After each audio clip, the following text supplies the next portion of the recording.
Training की वजह से, माहौल की वजह से, अपने वालिदैन की तरबियत की वजह से अब वो जज्बा पैदा होता है। वो स्टोरी सुनी होती हैं कि ये पाकिस्तान कितनी मुश्किल से हमने बनाया था, वो बचपन से ही आप हाँ आपकी ट्रेनिंग को देखें। हम जब छोटे थे तो अजीज़ भट्टी शहीद मेरे हीरो थे, बचपन से सिखा दे। फिर यूँ हुआ, इंडिया ने हमला किया, उन्होंने फायरिंग की, वो डट गए वहाँ पे, उन्होंने सीने पे, अभी मैं देखा सलमान ने सीने पे 3 गोलियाँ, बिल्कुल मेरा सीना भी फ़ख्र से आज बुलंद सलमान की। और जब मैंने इनको देखा है तो मुझे जो खुशी हुई है और जो मेरे, मैं बता नहीं सकता, रोंगटे खड़े हुए हैं।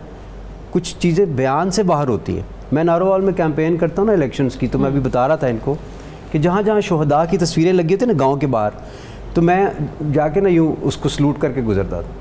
तो मेरे साथ जितने लोग गाड़ी में बैठते थे वो मेरी तरफ देखते थे क्या कर रहे हैं। मैंने कहा यार तुम लोग भी किया करो, बहुत बड़ी बात है।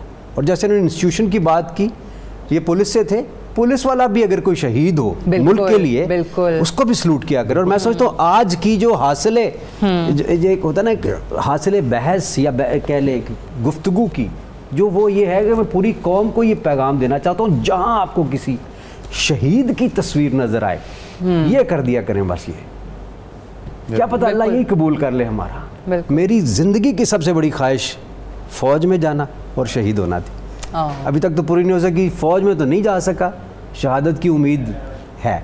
मेरे बड़े भाई फ़ौज में गए, उसके बाद दूसरे भाई फ़ौज में गए, मैं ना जा सका। मेरी वालदा की दुआएं ही नहीं थी मेरे साथ, उन्होंने कहा 2 काफ़ी हैं, ये उनका था। बहरहाल मैं, लेकिन ये कि मैं जब मक्का शरीफ गया पहली दफ़ा और मैंने सुना था कि खाना काबा को पहली दफ़ा देखे ना तो जो दुआ मांगता है इंसान कबूल हो जाती है। तो किसी तेज़ दोस्त ने बताया कि जाके ये दुआ मांगना कि या अल्लाह आज के दिन में जितनी दुआएं मांगू कबूल हो जाए। हाँ। बड़ी चलाक सी दुआ थी। यकीन करें चलाकियाँ सारी निकल गई। जब मैं उधर गया और मैंने खाना काबा पे नज़र डाली, पता नहीं क्यों मेरे मुंह से दुआ नहीं कि अल्लाह मुझे इस मुल्क के लिए अपने शहादत की मौत अता फरमा। अब ये देखें ना, ये शायद कोई तरबियत होगी। बिल्कुल। हम हातम ताई की स्टोरीज सुनते थे, हम इन शोहदा की स्टोरीज सुनते थे, हम जो मुल्क बना था उसके पीछे जद्दोजहद देखते थे। हमें वालिदैन ने बताया था कि इस मुल्क को तुमने ठीक करना है। लोग बहस उस वक्त भी करते थे ये मुल्क कभी ठीक नहीं हो सकता, करप्शन है, हमेशा रहेगी, लेकिन मुहब्बे वतनी का एलिमेंट हमारे अंदर इनकलकेट किया गया था। आज सवाल ये है कि हम अपनी औलाद के अंदर वो कर रहे हैं या नहीं। हाँ, वो आपने सही कहा कि वो बचपन से ही वो बच्चों की ट्रेनिंग में शामिल हो जाती है। वो कहते हैं ना घुट्टी का हिस्सा बन जाती हैं और पहले 5 साल साइकियाट्रिस्ट। वो मुझे इससे आपके वो कन्वेंशन सेंटर का क्लिप याद आ गया, बेबी शार्क वाला, लेकिन आज मैं उसका जिक्र नहीं करूंगी। मैं उस दिन जब क्लिप का हवाला दे रही थी आप, मैं जो बात करना चाह रहा था और जो आई विश कि वो क्लिप वायरल होता, जो उससे पहले मैं नहीं जो वायरल हुआ ये तो एक फजूल सा क्लिप था। अच्छा। उतना अच्छा नहीं था। लेकिन मैं जो अभी बात हो रही है ना असल में कि जो 5th जनरेशन वॉरफेयर, देखिए वॉर के 3 तरीके होते हैं। एक सबोटाज, जन साहब मेरे से बेहतर समझ, दूसरा एस्पिनॉज कि आपने स्पाइस भेज दी, तीसरा है सबवर्जन, माइंड्स ही चेंज कर दो लोगों को, तो आपको वॉर करने की जरूरत ही नहीं पड़ेगी। और फिर ये कि किसी मुल्क के अंदर से उसको तोड़ने के लिए बेस्ट एलिमेंट होता है मायूसी फैला दो। मैंने उस पर नज़म लिखी थी सर, जो मैंने वहाँ पे सुनाई थी। आई विश कि वो वायरल हो जाती किसी तरह। उसमें इन्होंने आपने जो बात की, आपकी इजाज़त से मैं वो नज़म ये थी, आओ मायूसी फैलाएं, आओ कुछ अखबार और चैनल मिलकर आग लगाएं, आओ मायूसी फैलाएं, अपने घर को अच्छी खबर कहाँ बिकती है? बिकती है मायूसी, या फिर बिकती है जासूसी।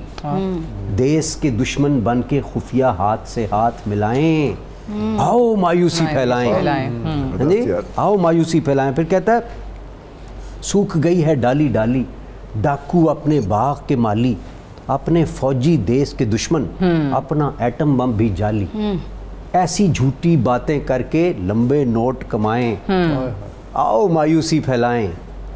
फिर आगे बड़ी मज़े की वो है कि 20 लाख रुपया दे के फिरके कुछ बनवाएं, फिर 10-10 लाख रुपया दे के आपस में लड़वाएं, भाड़ में गई मुहब्बे वतनी, जीती रहे बस अपनी पत्नी, देश ने सानू दिता कि पाटा चग्गा छिज्जा कालर, दूजे पासे नाले वीज़ा नाले जेब च डॉलर ही डॉलर।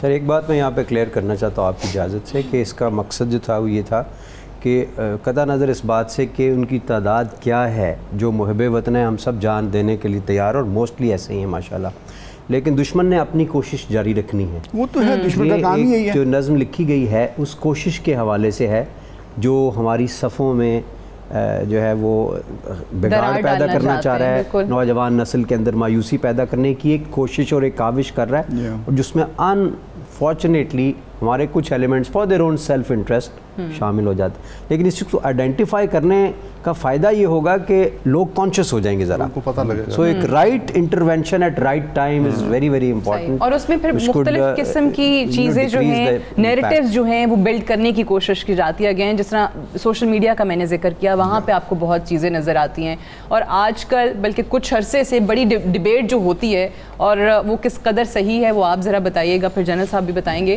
कि फ़ौज सब पैसा तो फ़ौज को चला जाता है, सब बजट, दिफाई बजट देखें कहाँ पहुँच गया, इनका बजट बढ़ता चला जा रहा है। सो एक मजबूत फ़ौज किस कदर ज़रूरी है एक मुल्क के बका के लिए, इस्तेहकाम के लिए, इस पर भी बताइए। क्योंकि अभी हमने रिसेंटली अपने पड़ोसी मुल्क में देखा है कि तालिबान आए तो उनकी फ़ौज ने, चले हारना तो दूर की बात है, मुकाबला ही नहीं किया, भाग गए।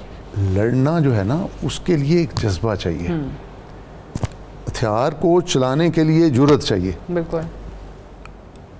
अब वॉर एंड टेरर में ये अभी वॉर एंड टेरर है, पहले अब 65 की जंग को ले लें, उसमें उस वक्त तो हमारे पास था ही कुछ नहीं, लेकिन हमारे जवानों ने, हमारे ऑफिसर्स ने वो किस तरह जानें दी और दुश्मन को शिकस्त दी। वॉर एंड टेरर में हमारे यंग लैड, कोई 22 साल का है, कोई 23 साल का है, कोई इस तरह, उन्होंने कोई परवाह नहीं की। उनको माँ बाप नहीं याद आए, उनको अपनी फैमिली नहीं याद आई, उनको अगर कोई याद आई है तो इस मुल्क की आई है कि हमने इनसे बचना है, अपनी जान की परवाह नहीं करनी। ये बड़ी खूबसूरत बात की कि हथियार ज़रूरी है, लेकिन हथियार चलाने वाला उससे ज़्यादा ज़रूरी है। अनफॉर्चुनेटली इस सेगमेंट में इतना मुझे बताया जा रहा है कि टाइम ख़त्म हो गया, बहुत सारी चीज़ें हैं, लेकिन वक्त की कमी है, तो ये डिस्कशन आप लोगों के साथ किसी और वक्त के लिए उठा रखेंगे। अगले सेगमेंट में हमें एक और पैनल जो है मेहमानों का ज्वाइन करेगा। इम्तियाज़ सरवर साहब आपका, अबरारुल हक साहब आपका, जनरल साहब आपका, एम्बेसडर साहब आपका, और सायरा आपका बहुत बहुत शुक्रिया। ये वो गुलकारी थी और ये वो नगमे थे, ये वो शायरी थी जिन्होंने 6 सितंबर 1965 में, आज से 56 बरस पहले, ये जंग जीतने में, दुश्मन के दांत खट्टे करने में एक बहुत कलीदी किरदार अदा किया। हमारे बहादुर सपूत जिन्होंने इस कौम की खातिर, मुल्क की खातिर कुर्बानी दी। आज ये खुसूसी प्रोग्राम हम उनके लिए लेकर आए हैं। पहला सेगमेंट आपने देखा, उसमें भी हमने इसी जंग के हवाले से कुछ यादें ताज़ा की, और ये वो जंग है जो आज भी जारी है। नौयत तब्दील हो गई है, दुश्मन आज भी मौजूद है। पहले दुश्मन ने वार किया, जानते थे, आज अनदेखा दुश्मन भी मौजूद है और हमारे अपने अंदर सफ़ों में मौजूद है।